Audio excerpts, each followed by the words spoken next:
Shalom Bapak Ibu Saudara Jemaat GSKI Kana Cirebon dan para pencinta suara kebenaran Injil dimanapun berada yang diberkati Tuhan.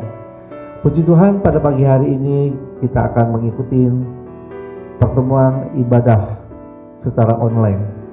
Mari kita siapkan hati kita untuk memuji, menyembah, dan mendengarkan kebenaran firman-Nya. Marilah kita berdoa. Bapa dalam surga, kami mengucap syukur dan terima kasih atas kesempatan yang Engkau berikan kepada kami untuk kami boleh memulai ibadah pertemuan secara online ya Bapa. Ampunilah kesalahan kami ya Bapa, yang seringkali kami juga sering melukai hatimu, sering mengecewakan hatimu ya Bapa. Namun kami mau berubah ya Bapa. Kami mau mengikuti jejak putra-Mu Tuhan kami Yesus Kristus, untuk kami mau hidup makin berkenan kepadamu, taat dan setia kepadamu ya Bapa. Sebentar para pelayan-pelayan-Mu, baik WL singer dan pemain musik, ingin melayani Engkau melalui pujian dan penyembahan. Kiranya Kau layakkan dan kuduskan mereka ya Bapa, agar pelayanan ini boleh berkenan di hadapan hadirat-Mu ya Bapa. Dan sebentar kami juga akan mendengarkan kebenaran firman-Mu yang akan disampaikan oleh hamba-Nya, Bapak Pendeta Dr. Beni Siowarjaya.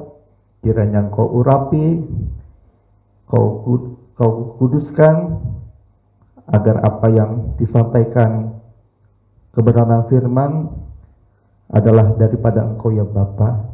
Dan kami mau belajar dari apa yang akan disampaikan, agar kami hari makin hari kami makin bertumbuh. Kami mau menyukakan hati-Mu ya Bapa. Terima kasih Bapa, di dalam nama Tuhan Yesus kami sudah berdoa dan mengucap syukur. Amin. Selamat beribadah. Haleluya, terima kasih Tuhan. Kita boleh datang kembali dalam pertemuan ibadah pada pagi hari ini. Silakan duduk Bapak Ibu, kita mau memuji Tuhan, menyembah Tuhan dengan penuh sukacita. Kita mau siapkan hati kita. Kau merancangku, ya Tuhan. Terima kasih Bapak.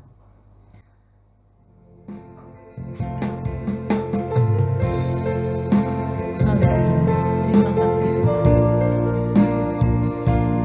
Kita mau menyanyikan lagu ini dengan sungguh Bapak Ibu, sebagai ungkapan terima kasih kita kepada Tuhan. Haleluya.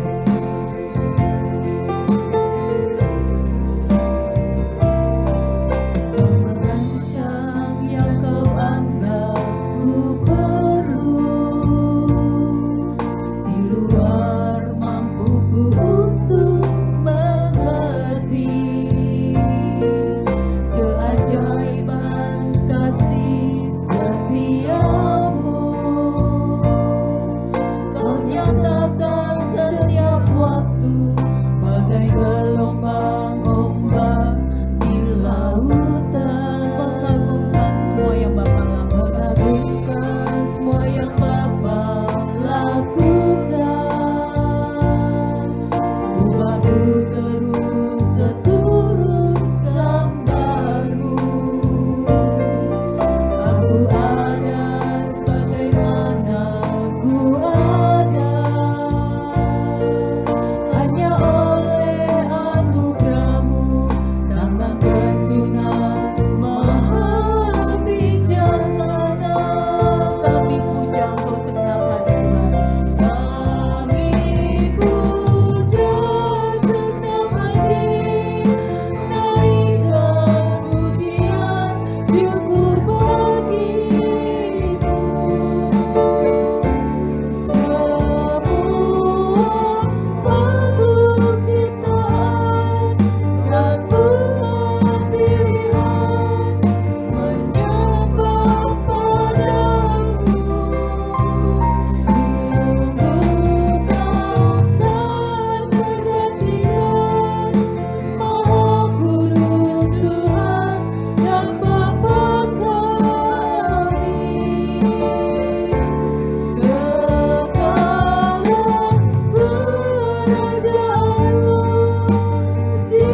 Kau pandang ku perlu, di luar mampuku untuk mengerti keajaiban kasih setiamu. Kau nyatakan setiap waktu bagai gelombang ombak di lautan. Mengagumkan semua yang Bapa lakukan. Ubahku terus seturut gambarmu. Aku ada sebagaimana ku ada, hanya oleh anugerahmu, tangan penjunan maha bijaksana. Kami puja senang hati, naikkan pujian syukur bagimu.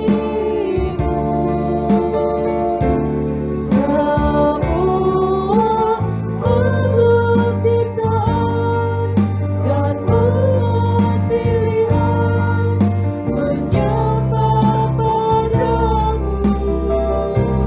Sungguh kau tak tergantikan, Maha Kudus Tuhan dan Bapa kami. Kekalah kerajaanmu di langit dan bumi yang baru. Benar Bapa, terima kasih Tuhan, kami mau menyanyikan lagu ini lebih sungguh lagi Tuhan. Kau merancang yang kau pandang ku perlu, di luar mampuku untuk mengerti keajaiban kasih setiamu. Kau nyatakan setiap waktu bagai gelombang ombak di lautan. Mengagumkan semua yang Bapa lakukan. Ubahku terus seturut gambarmu. Aku ada sebagaimana ku ada, hanya oleh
disempurnakan seperti putra-Mu terkasih Tuhan kami Yesus Kristus. Tuhan, kami mau ikut apa yang menjadi kehendak-Mu ya Tuhan. Kami mau serahkan hidup kami ya Tuhan. Ubahkan kami ya Tuhan, untuk kami boleh senantiasa ya Tuhan menjadi alat di tangan-Mu. Terima kasih Tuhan. Haleluya. Amin. Haleluya. Kita mau memuji Tuhan lebih lagi Bapak Ibu. Kita mau sukacita memuji Tuhan. Haleluya. Memuji Tuhan di sepanjang hidup kita. Baik hari cerah maupun kelabu, dalam segala keadaan kita mau selalu memuji Tuhan. Haleluya. Terima kasih Tuhan. Terima kasih Tuhan. Dalam semua keadaan kita mau selalu memuji Tuhan. Haleluya.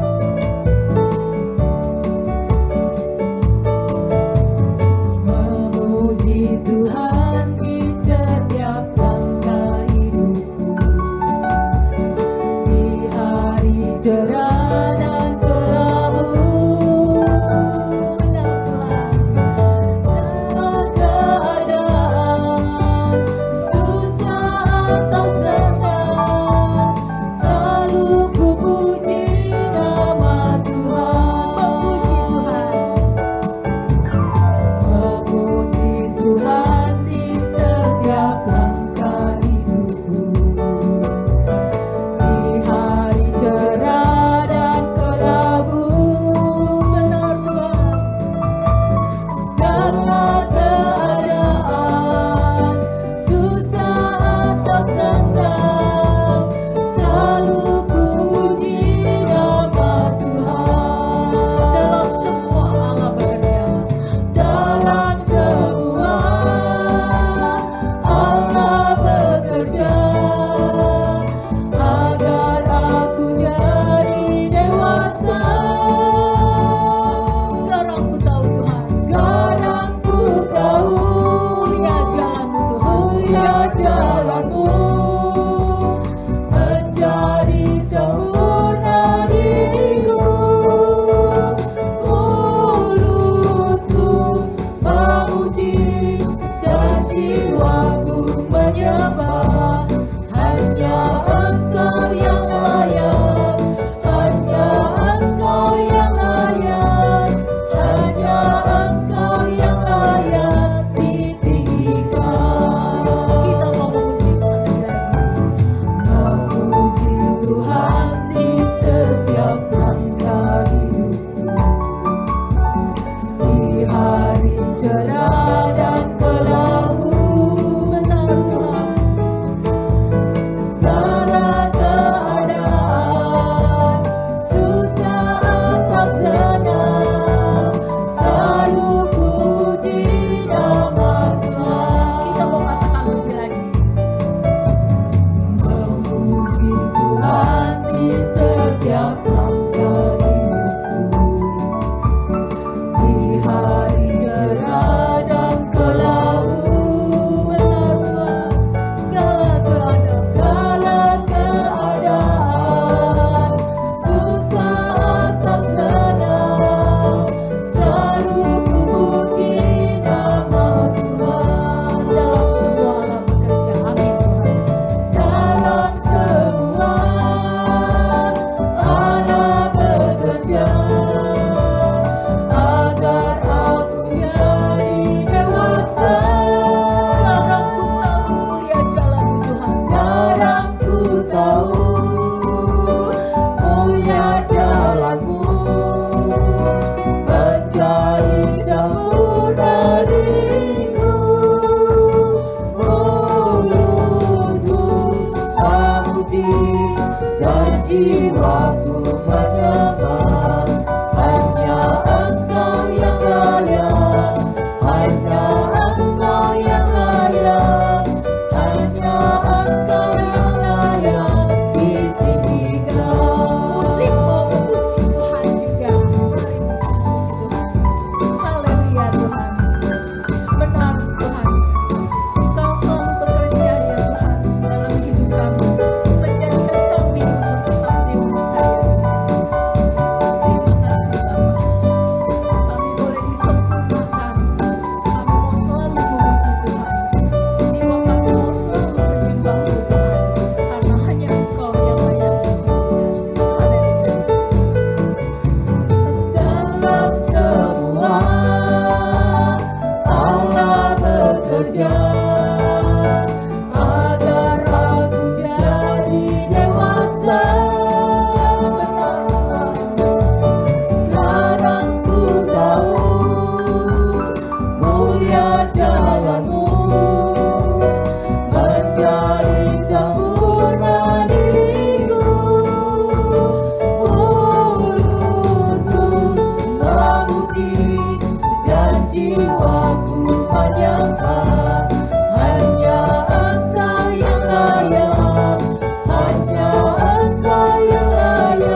Bapak Ibu, kita mau bangkit berdiri, kita mau menyambut kebenaran firman yang akan disampaikan oleh hambanya Bapak Pendeta Dr. Benisio Warjoyo. Kita mau siapkan hati kita untuk kita boleh dituntun dengan kebenaran firman yang ada. Kita mau siapkan hati kita untuk mendengar kebenaran firman. Haleluya. Terima kasih Bapak. Kami mau datang menghadap-Mu Tuhan. Terimalah kami ya Tuhan. Haleluya. Perkenankan kami ya Tuhan untuk ada di hadirat-Mu. Haleluya.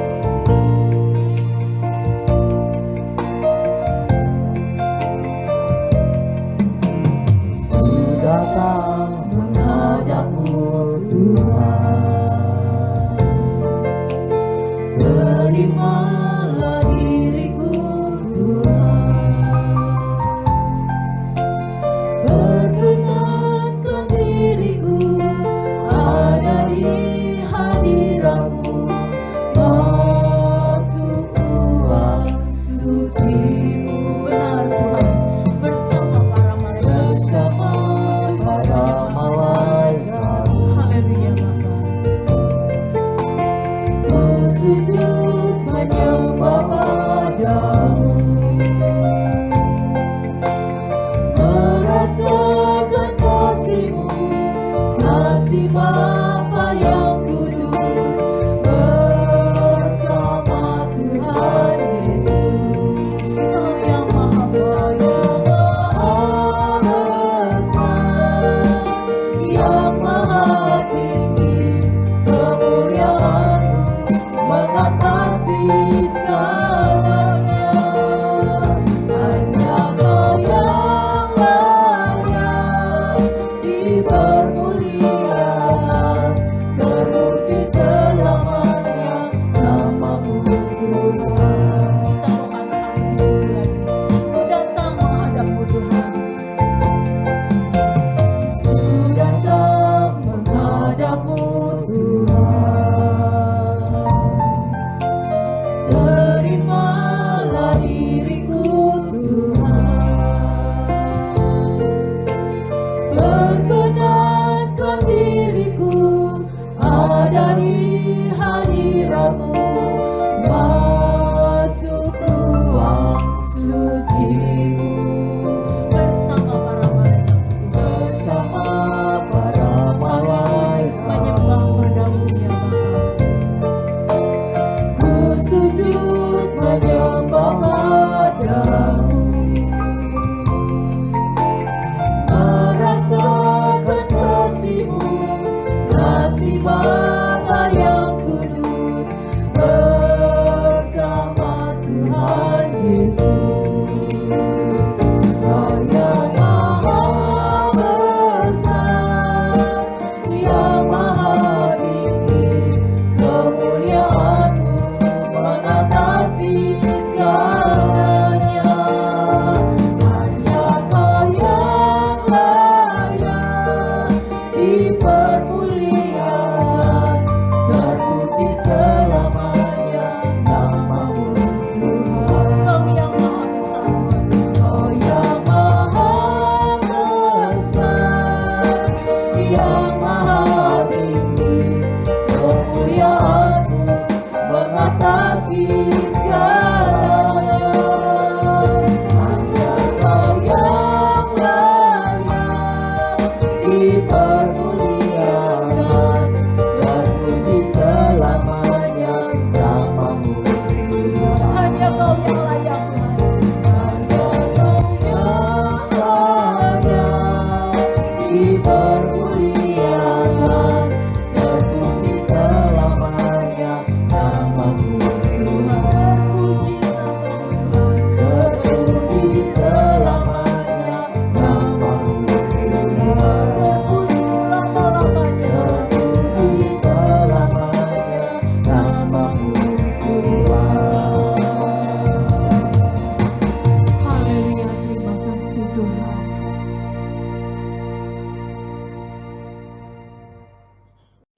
Shalom, Bapak Ibu Saudara yang dikasihi Tuhan Yesus. Senang sekali kali ini berjumpa dengan saya, Pastor Benny Syowarjaya. Bapak Ibu Saudara, saya bukanlah orang yang dari kecil menjadi Kristen. Saya baru menjadi Kristen itu sekitar beberapa puluh tahun yang lalu.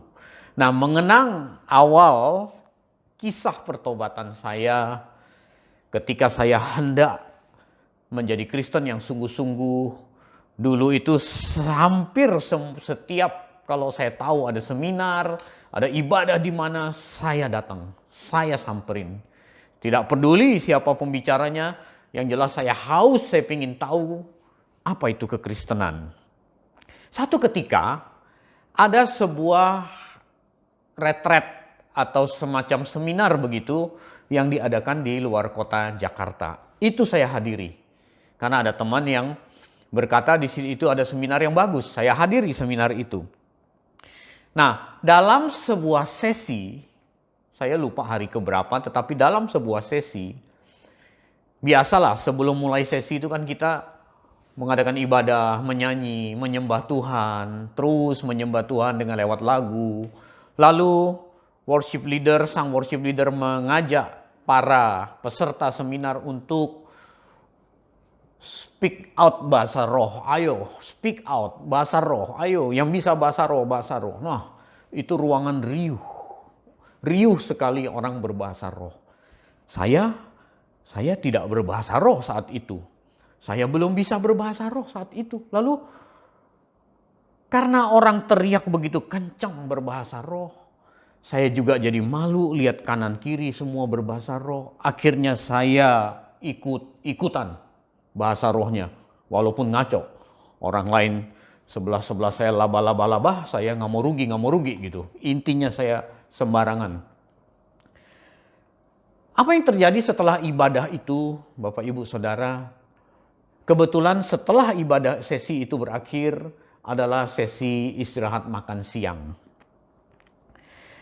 Nah, selesai ibadah, seorang yang di samping saya yang kenal secara pada saat itu di tempat itu bertanya kepada saya, "Bror, belum lahir baru ya, Bror?" Kaget saya.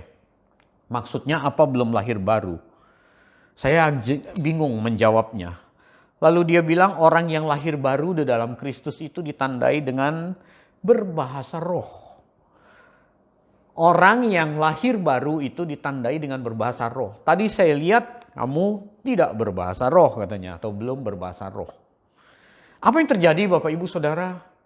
Saya minder. Seketika itu saya minder. Sebab saya sudah ngejar kemana-mana ibadah, seminar, pembicaranya siapa juga saya tidak peduli. Saya haus, saya belajar, saya lihat di internet segala. Tetapi saya dibilang belum lahir baru. Wah, saya down, saya minder saat itu. Saya dibilang belum kepenuhan Roh Kudus sebab saya belum bisa berbahasa roh. Seketika itu saya merasa Kristen saya itu Kristen kelas rendah, lower grade gitu kira-kira. Tapi ada penghiburan buat saya. Ketika kita antri makan siang, makannya prasmanan, di situ meja, jadi kita semua berbaris untuk menghampiri meja prasmanan.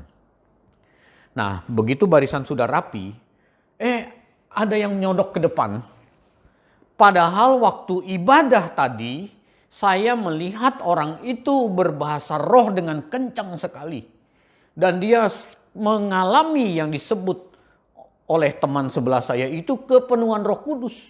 Tetapi dia nyelak ke depan untuk mendapatkan makanan lebih dahulu. Itu membuat saya terhibur sekaligus bingung. Terhiburnya adalah mengapa orang yang sudah kepenuhan roh tetapi tidak tertib.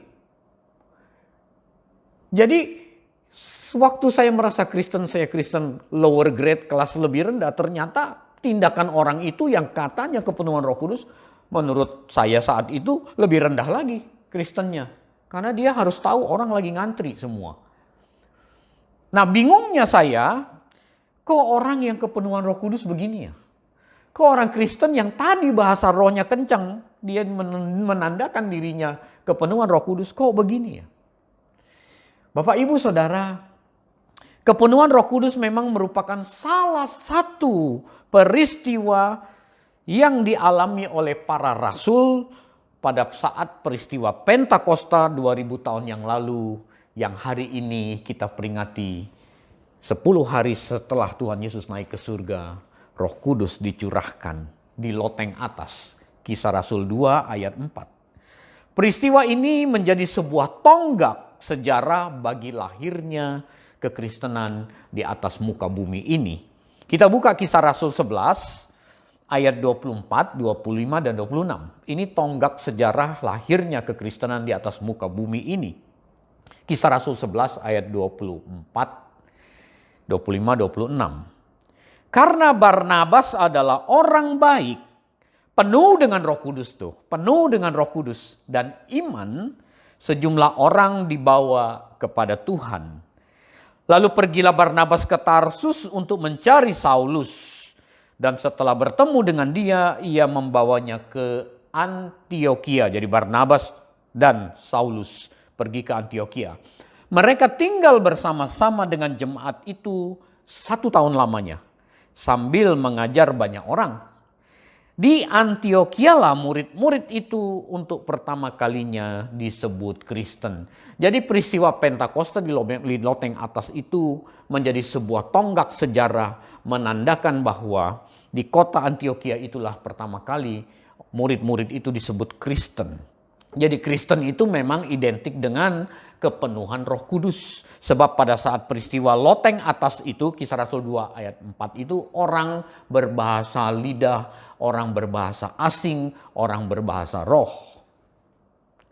Bapak Ibu Saudara, dari ayat ini jelas salah satu hal yang menyebabkan rasul-rasul disebut Kristen di kota Antiokhia adalah penuh dengan Roh Kudus. Kalau konteks hari ini, salah satu ciri orang Kristen adalah penuh dengan Roh Kudus. Katakan amin, Bapak Ibu Saudara. Jadi pantaslah saya dibuat menjadi minder waktu dulu. Sebab saya belum dapat disebut orang Kristen lantaran belum penuh dengan Roh Kudus yang ditandai dengan berbahasa roh menurut orang yang beribadah di samping saya waktu itu. Bapak Ibu Saudara, peristiwa pencurahan Roh Kudus di loteng atas, di mana saat itu orang-orang berbahasa roh, berbahasa lidah, menjadi satu patokan bagi orang Kristen saat ini yang belum berbahasa roh, seolah belum mengalami kepenuhan Roh Kudus. Jadi peristiwa di loteng atas itu, di mana orang berbahasa roh, itu menjadi satu patokan bagi orang Kristen dewasa ini yang belum berbahasa roh, seolah-olah belum mengalami kepenuhan Roh Kudus. Pertanyaannya, apakah benar orang yang kepenuhan Roh Kudus mutlak harus bisa berbahasa roh? Itu pertanyaan yang ada di dalam pikiran saya dari dulu. Apakah benar orang yang mengalami kepenuhan Roh Kudus itu mutlak harus bisa bahasa roh? Lalu apa arti sesungguhnya kepenuhan Roh Kudus kalau seseorang tidak diberi karunia berbahasa roh? Sebab ada di bagian lain Alkitab, karunia itu Tuhan berikan berbeda-beda. Bahasa roh itu karunia. Tuhan bisa kasih kepada si A, Tuhan tidak kasih kepada si B. Jadi tidak semua orang Kristen mutlak harus bisa berbahasa roh. Lalu apa artinya kepenuhan Roh Kudus kalau demikian? Jika seseorang belum bisa berbahasa roh, lalu bagaimana dengan status Kristennya? Apa Kristen KW, Kristen kelas 2, KW2, KW3, KW4? Apa belum Kristen priayi dan lain sebagainya? Bapak Ibu Saudara, mari kita lihat ciri-ciri seseorang mengalami kepenuhan roh. Nanti kita akan tarik hipotesa. Tetapi sekarang kita buka dulu Alkitab. Kita lihat ciri-ciri seseorang mengalami kepenuhan roh. Kita mulai dari zaman perjanjian lama dulu. Nanti ke zaman perjanjian baru. Mari kita buka Alkitab kita dari Bilangan 11. Ayat 25 dan 26. Bilangan 11 ayat 25 dan 26. Demikian firman Tuhan. Lalu turunlah Tuhan dalam awan dan berbicara kepada Musa. kemudian diambilnya sebagian dari roh yang hinggap padanya. Jadi Tuhan mengambil sebagian roh yang hinggap pada Musa dan ditaruhnya atas ke-70 tua-tua itu. Ketika roh itu hinggap pada mereka, hinggap pada 70 tua-tua itu, kepenuhanlah 70 tua-tua itu seperti nabi. Tetapi sesudah itu tidak lagi. Jadi Musa sudah mengalami kepenuhan roh. Itulah sebabnya Tuhan mengambil sebagian roh yang hinggap atau dialami oleh Musa, Tuhan taruh kepada 70 orang tua-tua itu. Sehingga 70 orang tua-tua itu mengalami kepenuhan roh, mereka berubah menjadi seperti nabi. Tetapi sesudah itu tidak lagi. Ini uniknya. Ayat 26. Masih ada 2 orang yang tinggal di tempat perkemahan. Yang seorang bernama Eldad, yang lain bernama Medad. Ketika roh itu hinggap pada mereka, pada 70 tua-tua maksudnya. Ketika roh itu hinggap pada mereka, mereka itu termasuk orang yang dicatat. Jadi Eldad dan Medad itu termasuk yang dicatat. Sebenarnya Tuhan mau mencurahkan rohnya kepada 72 orang tua-tua. Tetapi berhubung yang 2 orang ini tinggal di perkemahan, tidak ikut sesi. Ini ternyata dari zaman dulu kalau ada retret di mana-mana pasti ada yang nggak ikut sesi. Wah, pembicaranya membosankan, dia tinggal di kamar. Dari zaman Musa sudah ada, Bapak Ibu Saudara. Eldad dan Medad itu tinggal di perkemahan, dia tidak ikut. Tetapi mereka sudah dicatat oleh Tuhan. Nah, apa yang terjadi? Tetapi tidak turut pergi ke kemah, maka kepenuhanlah Eldad dan Medad seperti nabi di tempat perkemahan di dalam kamarnya. Walaupun dia nggak ikut sesi, tetapi dia juga mengalami kepenuhan di kamarnya. Oleh roh yang hinggap di Musa itu diambil, lalu diberikan kepada 72 tua-tua itu. Menariknya adalah bahwa ada kalimat di ayat 25 terakhir tadi, kepenuhanlah mereka seperti nabi. Tetapi sesudah itu tidak lagi. Ini ciri-ciri orang yang mengalami kepenuhan roh, dia akan berubah menjadi seperti nabi. Tetapi mengapa Musa tidak? Itu masalahnya. Kan Musa sudah mengalami kepenuhan roh, Tuhan ambil yang hinggap itu sebagian. Tetapi Musa tidak berubah menjadi seperti nabi. Yang 72 berubah menjadi seperti nabi, tapi setelah itu tidak.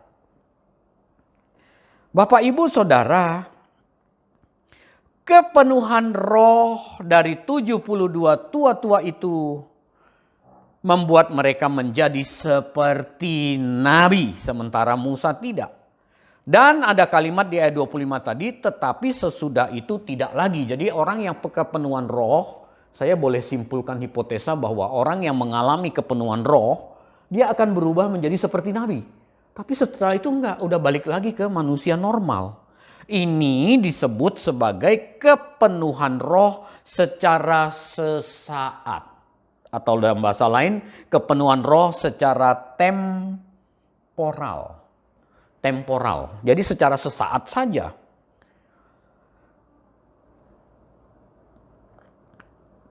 Kepenuhan roh secara temporal itu terjadi tidak terus-menerus.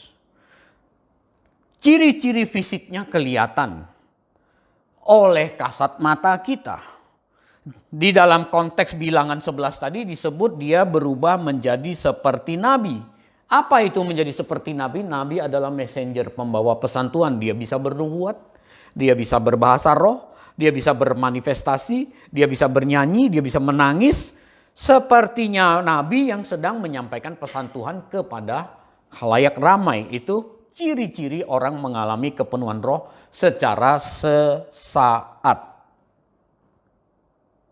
Tapi sesudah itu dia kembali menjadi dirinya. Jadi tidak heran waktu ibadah, waktu saya ibadah itu, waktu sesi, waktu ibadah, orang mengalami kepenuhan roh, berbahasa roh.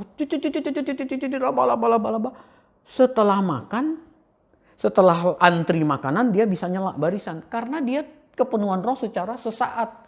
Setelah itu tidak lagi. Nah, jadi tidak heran Bapak Ibu Saudara. Itu konteks bilangan pasal 11 tentang Musa. Sekarang kita lihat konteks tentang Saul. 1 Samuel 10 ayat 5 dan 6 kita buka Alkitab kita. 1 Samuel 10 ayat 5 dan 6. 1 Samuel 10 ayat 5 dan 6. Ini konteksnya adalah Samuel mengurapi Saul. Di ayat, saya langsung saja ke ayat yang kelima. Samuel berbicara kepada Saul, sesudah itu engkau akan sampai ke Gibea Allah, tempat kedudukan pasukan orang Filistin. Dan apabila engkau masuk kota, engkau akan berjumpa di sana dengan serombongan nabi yang turun dari bukit pengorbanan dengan gambus, rebana, suling, dan kecapi di depan mereka. Mereka sendiri akan mengalami kepenuhan seperti nabi. Jadi serombongan orang itu mereka mengalami kepenuhan, mereka bernyanyi dengan alat-alat musik, rebana, gambus, kecapi, suling. Mereka sedang mengalami kepenuhan roh. Dan mereka berubah menjadi seperti nabi.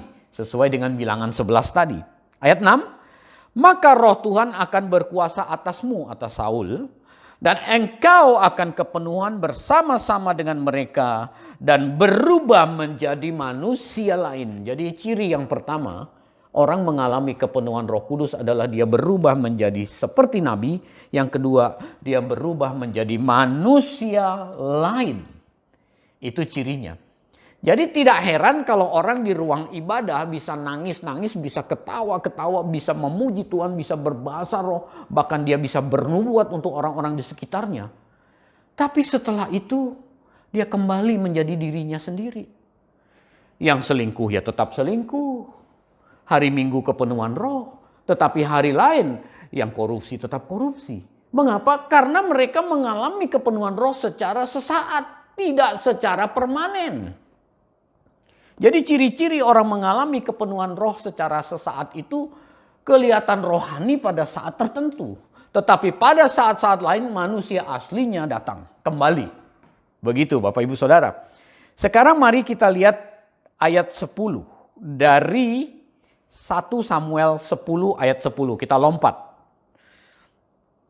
Ketika mereka sampai di Gibea dari sana, maka bertemulah Saul dengan serombongan nabi.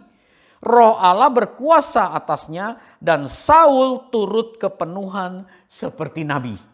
Di tengah-tengah mereka. Jadi Saul pun kepenuhan menjadi berubah seperti nabi, menjadi manusia lain. Mungkin bernubuat, mungkin bernyanyi, mungkin bergembira, mungkin nangis, mungkin berbahasa lidah, berbahasa roh.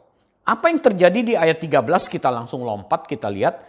Setelah habis ia kepenuhan seperti nabi, setelah habis Saul kepenuhan seperti nabi, pulanglah ia. Ya udah habis ya udah. Balik lagi jadi Saul yang asli.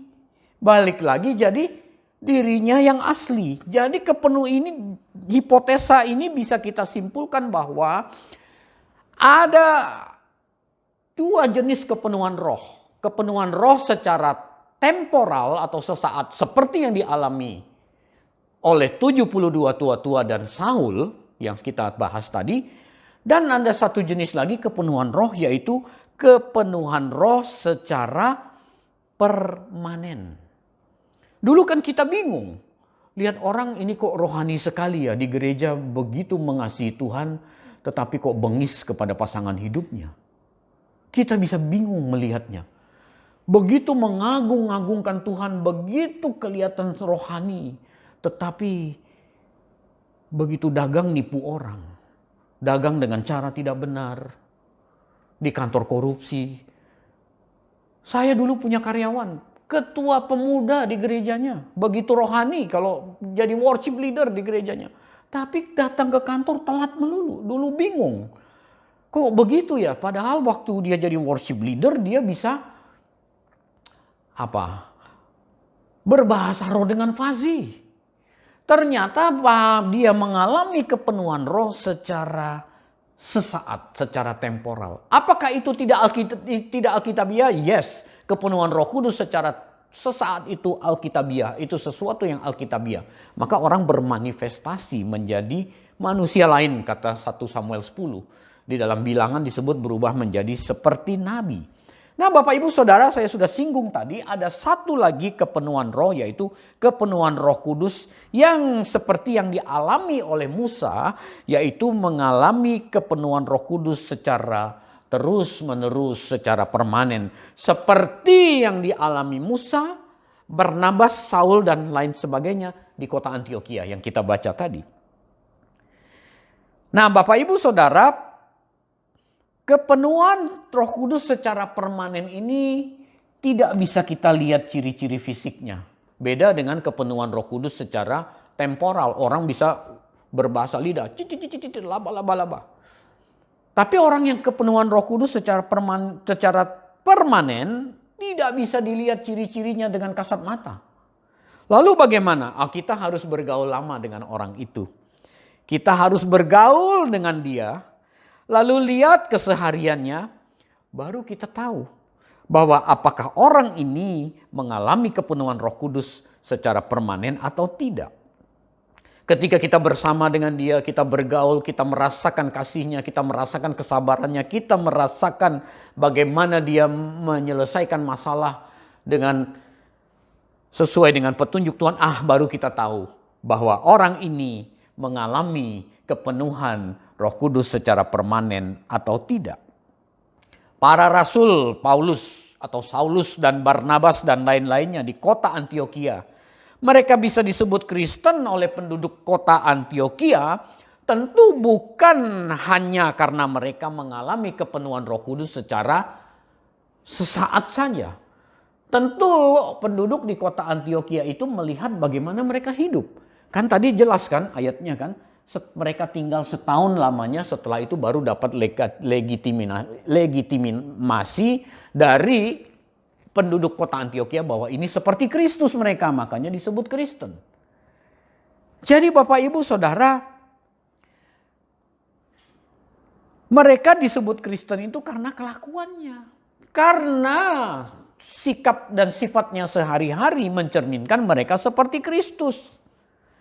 Tapi kalau orang di kota Antiokhia hanya melihat mereka sesaat, waktu berkumpul, waktu ibadah, bahasa roh, mengagungkan Tuhan, bernyanyi, bernubuat, tapi setelah itu bengis kepada penduduk di kota Antiokhia. Wah, mereka bukan disebut Kristen tapi disebut gila. Manusia punya kepribadian ganda. Ketika di hadapan Tuhan, Tuhan aku tidak mau berbuat dosa lagi. Sehari-hari gelapin duit, nyolong, tidak jujur, tidak transparan, nah itu. Mereka bisa disebut gila, bukan mereka tidak disebut Kristen. Tentu penduduk di kota Antiokhia melihat bagaimana Paulus, Barnabas dan lain-lain diperlakukan tidak adil oleh orang-orang di kota Antiokhia dan oleh pasukan Romawi, tetapi mereka tidak membalas kejahatan dengan kejahatan. Mereka justru mendoakan, ini Kristen nih. Seperti Kristus yang sudah naik ke surga. Seperti Kristus yang sudah disalib dan naik ke surga. Ini Kristen. Jadi mereka mendapat legitimasi menjadi Kristen, menjadi Kristen itu karena orang-orang di kota Antiokhia melihat mereka mengalami kepenuhan Roh Kudus secara permanen terutama. Tentu secara temporal juga iya. Bapak Ibu Saudara, seharusnya orang percaya lebih mengejar kepenuhan roh secara permanen daripada kepenuhan roh secara temporal. Saya tidak berkata jangan, tetapi kalau Anda rindu berbahasa roh, minta kepada Tuhan. Tetapi kalau karunia itu Tuhan tidak berikan, Tuhan akan memberi karunia yang lain. Kejarlah kepenuhan Roh Kudus secara permanen, karena ini yang jelas lebih berkenan di hadapan Tuhan. Itulah sebabnya Bapak Ibu Saudara, orang yang saya lihat di seminar itu tadi, saat sesi berlangsung, saat ibadah berlangsung, dia berbahasa roh dengan lantang. Tapi pada saat antri makan siang dia gak sabaran. Bapak Ibu Saudara, sebagai hamba Tuhan saya mau katakan, kepada Anda yang belum diberi karunia bahasa roh, jangan minder. Anda lihat orang bisa bahasa roh dalam persekutuan sementara Anda tidak, jangan pernah merasa minder. Jangan merasa Kristenmu kelas KW. Sebab di zaman perjanjian baru ini, Tuhan membuka peluang selebar-lebarnya bagi setiap kita untuk mengalami kepenuhan Roh Kudus secara terus-menerus atau secara permanen. Ini yang harus kita kejar, Bapak Ibu Saudara. Karena ini pasti berkenan di hadapan Tuhan. Orang yang fasih berbahasa roh belum tentu hidupnya berkenan di hadapan Tuhan. Saya tidak berkata tidak, tapi belum tentu. Tetapi orang yang mengalami kepenuhan Roh Kudus secara terus-menerus, secara permanen, pasti hidupnya berkenan di hadapan Tuhan. Mengapa? Karena dia berjalan seiring seirama dengan Roh Kudus. Orang yang mengalami kepenuhan roh secara sesaat tidaklah menjadi jaminan bahwa dia menyenangkan hati Tuhan. Tidak, saudara, tidak. Tetapi orang yang mengalami kepenuhan Roh Kudus secara permanen pasti kelihatan dari buah-buah hidupnya yang bisa dirasakan oleh orang lain dan dinikmati oleh Tuhan. Bapak, Ibu, Saudara, orang yang penuh Roh Kudus secara permanen, tentu ia memberi Roh Kudus memimpin hidupnya setiap saat, sepanjang hari, sepanjang bulan, sepanjang tahun, sepanjang minggu, dan terus-menerus. Saya ulangi, Bapak Ibu, orang yang mengalami kepenuhan Roh Kudus secara permanen, sudah pasti dia memberi dirinya dipimpin oleh Roh Kudus. Sehingga dia berjalan seiring seirama. Mulai dari pikirannya, perkataannya, dan perbuatannya. Seiring seirama dengan Roh Kudus. Dalam Galatia 5 ayat 25 itu stoikeo. Seiring seirama, memberi dirinya dipimpin oleh Roh Kudus. Orang yang seiring seirama atau stoikeo dengan Roh Kudus, tentu dia memberi ruang kepada Roh Kudus untuk mengubah logos yang dia terima menjadi rema dalam hidupnya. Itulah sebabnya penting sekali bagi kita untuk memperkaya diri kita dengan mengkonsumsi logos sebanyak mungkin, membaca firman sebanyak mungkin, dengan cara mempelajari isi Alkitab secara cermat. Jangan berhenti sampai baca Alkitab, Bapak Ibu Saudara. Kita pun harus memberi ruangan kepada Roh Kudus untuk mengubah firman yang kita baca menjadi rema dalam kehidupan kita. Kalau enggak, ya dia selamanya hanya menjadi pengetahuan secara kognitif. Mari kita buka Efesus 5 ayat 17, 15 dan ayat 17, 18 dan 19. Efesus 5 ayat 17, 18, 19. Demikian firman Tuhan. Sebab itu janganlah kamu bodoh, tetapi usahakanlah supaya kamu mengerti kehendak Tuhan. Tuh. Jangan bodoh, tapi usahakan mengerti kehendak Tuhan. Bodoh di sini afrones, jangan menjadi tidak bijaksana. Kalau kamu tidak bijaksana, kamu tidak akan mengerti kehendak Tuhan. Dan jangan kamu mabuk oleh anggur, karena anggur menimbulkan hawa nafsu. Tetapi hendaklah kamu penuh dengan roh. Ini Paulus memparalel antara mabuk anggur dengan penuh roh. Nanti saya akan jelaskan. Dan berkata-katalah seorang kepada yang lain dalam mazmur, kidung puji-pujian dan nyanyian rohani. Bernyanyi dan bersoraklah bagi Tuhan dengan segenap hatimu. Bapak, Ibu, Saudara, tidak bisa kita pungkiri bahwa inilah ciri-ciri orang yang mengalami kepenuhan roh secara permanen. Ia mengalami perubahan pikiran, ia menjadi tidak bodoh, ia menjadi bijaksana, sehingga ia mengerti kehendak Tuhan. Bagaimana caranya supaya mengerti kehendak Tuhan? Pikiran kita harus diisi oleh logos. Pikiran kita harus diisi oleh kebenaran firman. Lalu kita membuka ruang dalam diri kita untuk Roh Kudus mengkonvert, merubah logos itu menjadi rema dalam kehidupan kita. Membaca dan mengerti logos harus menjadi syarat utama bagi kita untuk mengalami kepenuhan Roh Kudus. Jangan piawai berbahasa roh tapi nggak ngerti isi Alkitab, itu pasti cuma temporal, itu pasti cuma sesaat. Roh Kudus akan menolong kita, dia akan menuntun kita, dia akan menghidupi firman yang kita baca, yang kita telan itu. Dia akan mengkonvert firman itu, logos itu menjadi rema dalam kehidupan kita. Anda ke gereja, saat ini Anda mendengar saya berkhotbah, ini baru terima logos. Anda ngangguk-ngangguk, itu baru terima logos. Setelah itu Anda harus buka hatimu. Membiarkan Roh Kudus menuntun engkau kepada segala kebenaran. Sehingga logos yang Anda dengar saat ini diubah oleh Roh Kudus menjadi rema. Itu baru kepenuhan Roh Kudus, Bapak Ibu Saudara. Jadi jangan mau berhenti pada pengetahuan secara kognitif. Ini kan baru, ya, Anda mendengar hal-hal yang sederhana. Tetap mendengar firman, Anda mendengar firman. Anda praktek hidup. Ketemu dengan atasan yang bengis di kantor. Ketemu dengan anak buah yang gak tahu diri. Ketemu dengan pasangan hidup yang melukai. Ketemu dengan menantu atau mertua yang gak tahu diri. Ketemu dengan orang yang melukai dirimu. Di situ kesempatan engkau membuka hati, membuka ruang kepada Roh Kudus. Ubahlah logos yang aku dengar, yang aku baca, menjadi rema ya Roh Kudus. Itu Bapak Ibu Saudara. Di situ baru disebut Anda mengalami kepenuhan Roh Kudus secara permanen. Tentu pilihan ada pada diri kita masing-masing. Apakah kita mau minta tolong Roh Kudus untuk mengubah logos yang sudah kita dengar atau kita pahami sehingga dikonvert menjadi rema atau tidak? Pilihan ada di tangan kita. Roh Kudus tidak pernah paksa. Roh Kudus tidak pernah paksa. Yang saya sebut tadi itu kan masih hal-hal yang ringan. Nanti dalam praktek hidup sehari-hari Anda akan berhadapan dengan hal-hal nyata dalam hidupmu.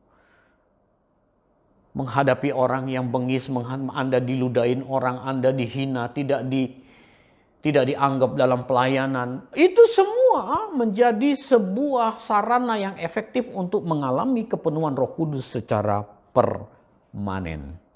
Bapak Ibu Saudara, kepenuhan Roh Kudus secara temporal atau secara sesaat tidaklah memastikan bahwa orang itu telah berjalan seiring seirama dengan Roh Kudus, tidak. Di gereja penyembahan bisa sampai nangis-nangis. Habis itu di restoran makan bisa nggak bayar atau bisa buang sampah sembarangan dan lain sebagainya. Di gereja bahasa roh, tapi hidup sehari-harinya tidak mencerminkan dia mengalami kepenuhan Roh Kudus. Itulah sebabnya makanya orang yang mengalami kepenuhan Roh Kudus secara temporal atau secara sesaat tidaklah menjadi jaminan bahwa ia telah berjalan seirama dengan Roh Kudus. Maka kita sangat membutuhkan kebenaran firman atau logos itu. Agar ada bahan untuk diubah oleh Roh Kudus menjadi rema. Anda ke dapur mau bikin roti, tapi nggak ada tepungnya. Apa yang mau jadi? Nggak ada. Cuman ada dapur yang kosong, tidak ada rotinya. Anda tidak belajar kebenaran firman, Anda tidak belajar Alkitab, apa yang mau diubah Roh Kudus? Firman saja tidak memahami. Bagaimana Anda bisa dirubah? Firman itu nggak ada barangnya yang dirubah oleh Roh Kudus. Itulah sebabnya Bapak Ibu Saudara, dalam satu kesempatan Tuhan Yesus mengatakan bahwa manusia tidak hidup dari roti saja, namun dari setiap rema yang keluar dari mulut Allah.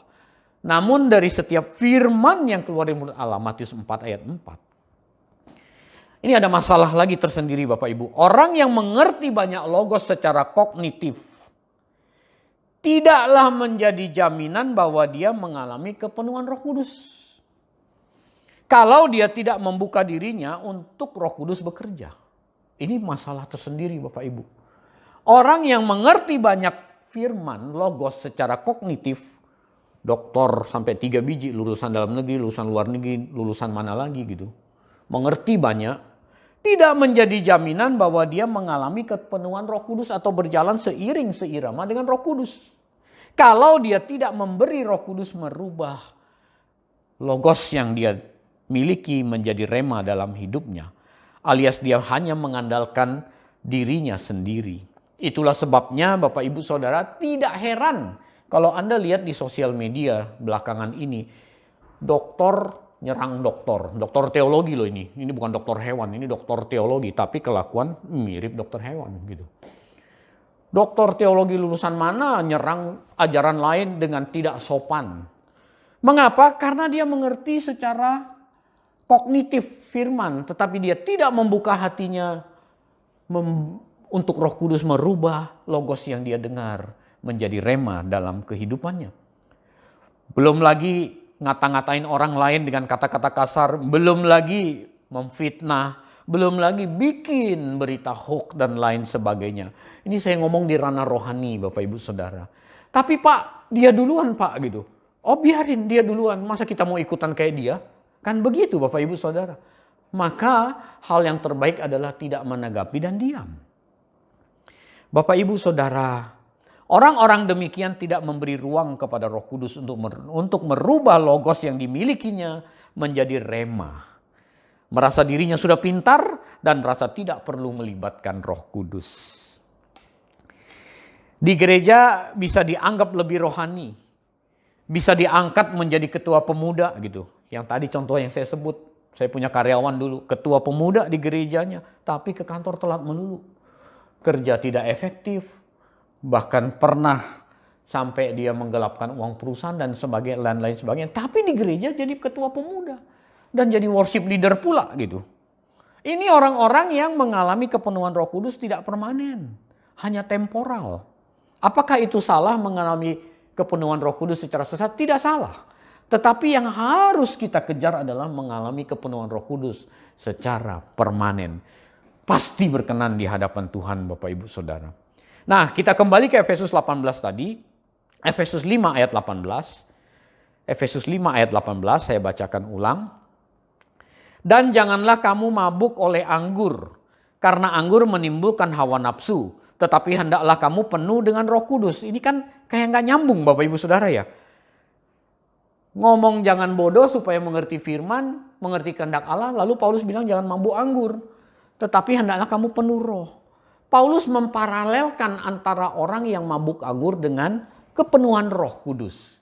Kalau kamu memberi dirimu mengkonsumsi anggur secara berlebihan, maka kamu akan mabuk oleh anggur dan dikuasai oleh hawa nafsu. Tetapi kalau kamu memberi dirimu dipenuhi oleh logos, maka kamu akan dikuasai oleh Roh Kudus dan kamu akan mengalami kepenuhan roh. Itu maksud Paulus Bapak Ibu Saudara. Menarik. Paulus memparalelkan antara mabuk anggur. Mungkin orang sulit membayangkan saat itu bagaimana sih kepenuhan roh gitu. Nah Paulus bilang, kalau kamu minum anggur, tubuhmu akan penuh oleh anggur dan kamu akan dikuasai oleh hawa nafsu. Tapi kalau kamu memberi pikiranmu diisi oleh kebenaran firman, oleh logos, kamu baca Alkitab, maka Roh Kudus akan menguasai pikiranmu dan hidupmu akan penuh dengan roh. Menarik Bapak Ibu Saudara. Bapak Ibu Saudara, kepenuhan Roh Kudus yang harus kita kejar adalah kepenuhan Roh Kudus secara permanen. Saya mengerti hari ini kita memperingati Roh Kudus dicurahkan 2000 tahun yang lalu. Setiap tahun kita memperingati Roh Kudus turun. Ada juga orang yang setiap tahun berdoa 10 hari minta Roh Kudus dicurahkan. Roh Kudus sudah datang. Roh Kudus sudah dicurahkan. Sekarang bagaimana kita mengoptimalkan Roh Kudus yang sudah dicurahkan kepada diri kita? Anda tidak bisa bahasa roh, jangan minder. Tapi kejarlah kepenuhan Roh Kudus secara permanen. Maka hidupmu akan berkenan di hadapan Tuhan. Bapak Ibu, kepenuhan Roh Kudus ini dapat dialami oleh semua orang percaya. Ini tidak hanya dialami oleh pendoa syafaat saja. Ini tidak hanya dialami oleh pendeta saja. Setiap kita yang telah dibaharui oleh firman Tuhan. Setiap kita yang telah menerima Yesus sebagai Tuhan dan Juru Selamat. Dia menjanjikan memberikan seorang penolong dalam diri kita. Yaitu Roh Kudus. Itulah sebabnya Tuhan tidak pilih kasih.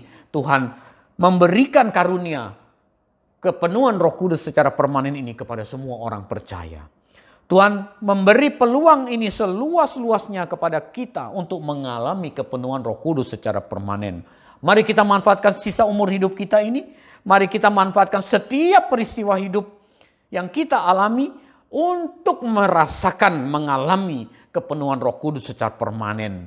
Yaitu dimulai dari mengisi pikiran kita dengan logos yang benar.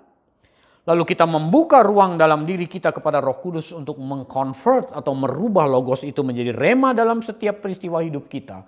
Selamat mengalami kepenuhan Roh Kudus. Amin. Mari tundukkan kepala, mari kita berdoa. Bapa, kami bersuka cita bahwa Roh Kudus sudah dicurahkan dalam kehidupan kami. Sekarang kami memohon kepadamu Tuhan agar Roh-Mu yang kudus itu menuntun kami kepada segala kebenaran. Dan kami akan terus mengejar kepenuhan Roh Kudus secara permanen lewat perubahan sikap hidup kami. Bapa, ampuni ketidakmengertian kami selama ini sehingga kami merasa minder, kami merasa menjadi Kristen kelas 2 ketika kami belum bisa atau belum mendapatkan karunia berbahasa roh. Ampuni kami Tuhan. Mulai saat ini kami berjanji, kami mau terus mengejar kepenuhan Roh Kudus secara permanen agar hidup kami semakin hari semakin berkenan di hadapan-Mu. Terima kasih Bapa, di dalam nama Tuhan Yesus kami berdoa. Kami mengucap syukur. Amin. Puji Tuhan, kita sudah diberkati kebenaran firman Tuhan. Mari Bapak, Ibu, Saudara kita bangkit berdiri untuk mengakhiri ibadah pada pagi hari ini. Dan kita akan berdoa dan terima berkat dari alam Bapa di surga. Bapa, terima kasih atas kebenaran firman yang kami dengar. Ajar kami Tuhan agar kami terus mengerti kehendak rencana Tuhan dalam hidup kami. Dan kami terus Tuhan hidup mau berubah di hadapan-Mu, tidak bercacat, tidak bercela, dan terus dalam pertobatan. Terima kasih buat hamba-Mu Bapak Pendeta Dr. Benny Siowarjaya yang telah menyampaikan kebenaran firman-Mu. Lindungi dan berkati pelayanannya agar banyak jiwa dimenangkan. Sekarang tiba saatnya kita mau terima berkat dari Allah Bapa di surga. Angkatlah tangan saudara. Terimalah berkat rahmat anugerah yang berlimpah dari Bapa di surga, damai sejahtera, sukacita dari Roh Kudus menyertai kita semua dari hari ini sampai selama-lamanya, sampai Tuhan Yesus datang menjemput kita di awan yang indah, yang penuh kemuliaannya. Kita yang percaya dan diberkati Tuhan, katakan amin. Puji Tuhan, ibadah pada pagi hari ini sudah selesai. Kita akan jumpa lagi pada minggu yang akan datang. Tuhan Yesus memberkati.